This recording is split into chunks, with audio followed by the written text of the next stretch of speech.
नंदीश्वर अवतार।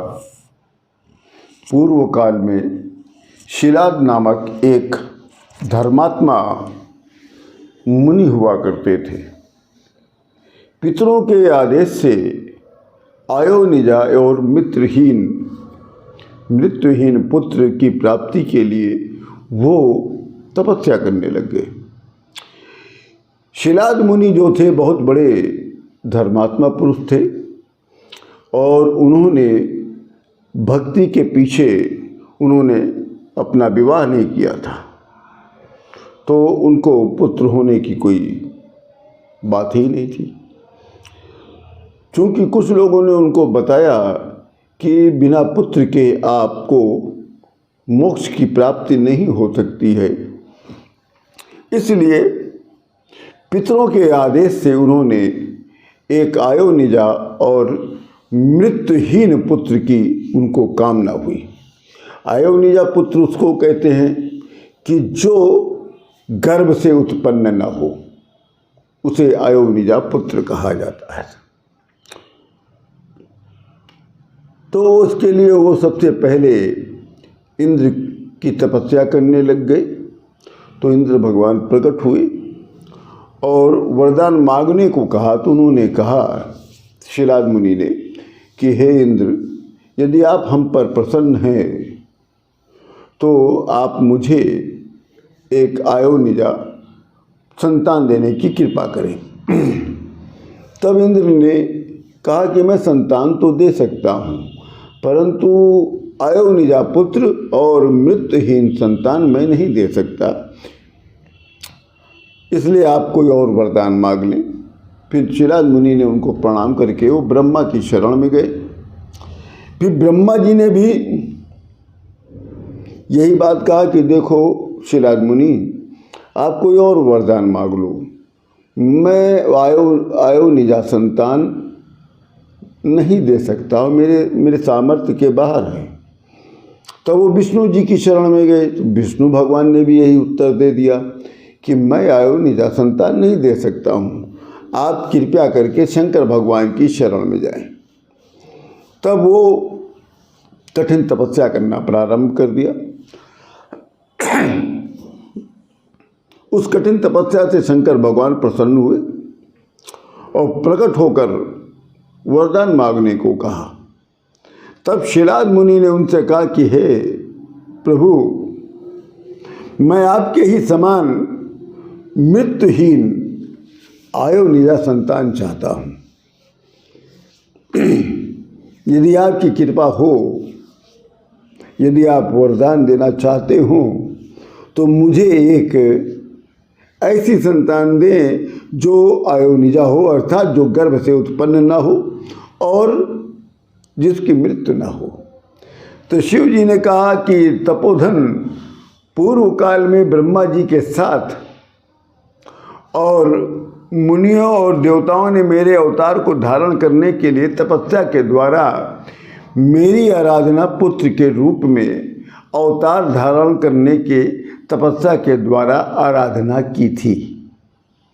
इसलिए समस्त जगत का पिता होते हुए मैं तुम्हारे आयोनिजा पुत्र के रूप में अवतार लूँगा और उस अवतार में मेरा नाम नंदी होगा। इतना कहकर शंकर भगवान अंतर्ध्यान हो गए और कुछ समय के बाद एक दिन यज्ञवेत्ताओं में श्रेष्ठ शिलाद मुनि यज्ञ करने के लिए यज्ञ क्षेत्र जोत रहे थे। उसी समय एक पुत्र उत्पन्न हुआ। वो बालक युगांतकालीन अग्नि के समान प्रभाववान था। शिलाद मुनि ने जब उस बालक को सूर्य के समान प्रभावशाली, त्रिनेत्र जटा मुकुटधारी, त्रिशूल इत्यादि आयुधों से युक्त चतुर्भुज रुद्र रूप में देखा, तो वे महान आनंद में निमग्न हो गए। शिलाद की कुटिया में पहुंचकर वो बालक रुद्र रूप को त्याग कर मनुष्य के रूप में आ गया। पुत्रवत्सल शिलाद मुनि ने उस बालक का जात कर्म आदि संस्कार करके उसका नाम नंदी रखा। जब वो बालक 5 वर्ष का हो गया तो वो बालक सभी वेदों और शास्त्रों का अध्ययन करके पारंगत हो गया। 7वें वर्ष में मित्र और वरुण नाम के मुनि शिव जी की प्रेरणा से उस बालक को देखने गए। जब वो नंदी भगवान जब 7 वर्ष के हुए तब शंकर भगवान की ही आदेश से मित्र और वरुण नाम के 1-2 मुनि थे, वो उनको देखने गए। उन्होंने शिलाद मुनि से कहा कि यद्यपि तुम्हारा पुत्र नंदी संपूर्ण शास्त्रों का पारगामी विद्वान है, लेकिन अब उसकी जो आयु है मात्र 1 ही वर्ष शेष बची है। अपने पिता को चिंतित देखकर तभी नंदी भगवान ने कहा कि हे पिताजी, आप चिंतित न हो, आप चिंता न करें।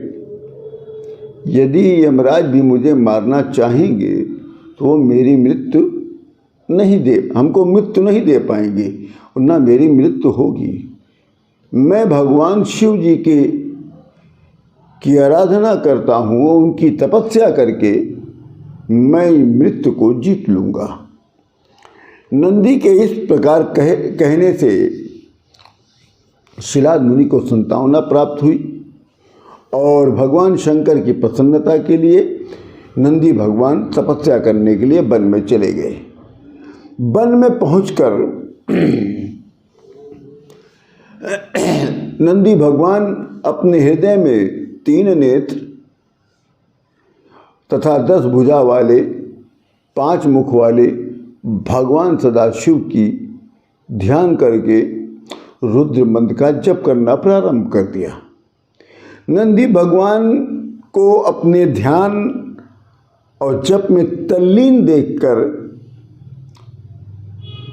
शंकर भगवान पार्वती सहित प्रकट हो गए। उन्होंने नंदी के उत्तम तपस्या से परम प्रसन्न हुए और कहते हैं कि हे नंदी, मैं तुम्हारी इस उत्तम तपस्या से परम संतुष्ट हूँ और बहुत ही प्रसन्न हूँ। तुम्हारे मन में जो भी अभिष्ट वरदान हो मांग लो। तुम्हें जो भी मांगना हो, जितने वरदान मांगना हो मांग लो। महादेव के इस प्रकार कहने पर नंदी भगवान ने शंकर भगवान से बड़े प्रेम से कहा। पहले उन्होंने स्तुति की और उनके चरणों को स्पर्श किया है और शंकर भगवान के चरणों में नंदी भगवान लेट गए। भगवान शिव जी ने अपने चरणों में पड़े हुए नंदी को उठाकर कहा कि हे वत्स नंदी, मैंने उन दोनों विप्रों को, मित्र और वरुण नाम के 2 ऋषियों को मैंने तुम्हारी पिता के पास खुद भेजा था और तुम्हें मृत्यु का भय, कहाँ तुम मेरे समान हो, तो हमने तो केवल तुम्हारी परीक्षा लेने के लिए भेजा था कि तुम्हें मृत्यु का भय है कि नहीं है, जबकि तुम मेरे ही समान हो, तुम्हें मृत्यु का भय कहाँ हो सकता है।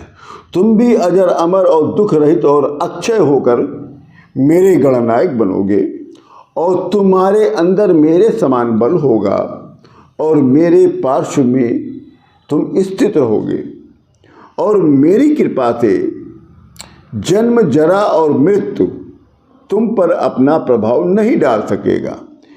इतना कहकर शंकर भगवान अपने गले में पड़ी हुई कमल की माला को उतारकर नंदी के गले में डाल दिया और उस शुभ माला के पढ़ते ही नंदी भगवान के 3 नेत्र और 10 भुजा संपन्न हो गया तथा तब उस समय नंदी भगवान एकदम जैसे शंकर भगवान की तरीके लगने लगे। उसके बाद शंकर भगवान ने उसके बाद नंदी भगवान को अपना गणाध्यक्ष के पद पर उनका अभिषेक किया है और उनको अपने वाहन के रूप में स्वीकार किया है। ये नंदी भगवान की एक संक्षिप्त कथा है। इसी के साथ मैं आप सभी लोगों को राम राम करता हूँ।